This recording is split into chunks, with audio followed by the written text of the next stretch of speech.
નીરી નામની ઇન્સ્ટિટ્યુશન છે, NEERI યાદ રાખવાનું, NEERI. જે તે સમયે ક્લાસ 3ની પરીક્ષા ગૌણ સેવા ને એ બધા લેતા હતા, વારંવાર પ્રશ્ન પૂછતા હતા નીરીનું ફૂલ ફોર્મ શું છે, બરાબર. યાદ રાખી લઈએ અત્યારે કે national environmental engineering research institution, national environmental engineering research institution.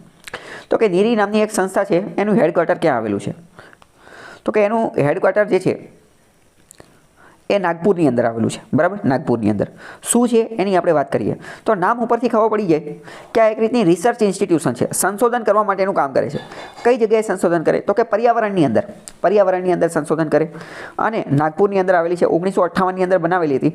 Central public health engineering research એની તરીકે બનાવવામાં આવેલી હતી. અને જે તે સમયે એનો મુખ્ય ઉદ્દેશ્ય હતો કે પાણી, સીવેજ ડિસ્પોઝલ એટલે કે કચરાનો નાશ કઈ રીતે કરવો, એ બધી બાબતે ધ્યાને હતી. અને એક અત્યંત મહત્ત્વની લેબોરેટરી અને એન્વાયરમેન્ટ પર્યાવરણની બાબતની અંદર એક પ્રીમિયર ઇન્સ્ટિટ્યુશન તરીકેનું કામ કરે છે. મોસ્ટ ઇમ્પોર્ટન્ટ વાત કરીએ કે એન્વાયરમેન્ટલ સાયન્સ એન્જિનિયરિંગ અને આ આખું જે નીરી જે છે ને એ CSIRનો ભાગ છે. CSIR એટલે કે council of scientific and industrial research, એનો જ એક ભાગ છે.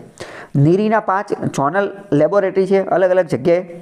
અને નીરી જે છે એ MST ministry of science and technology અંતર્ગત કામ કરે છે. વિધાનવાળા વાક્યમાં મૂકી દેશે કે ministry of science and technology અંતર્ગત એ કામ કરે છે, બરાબર.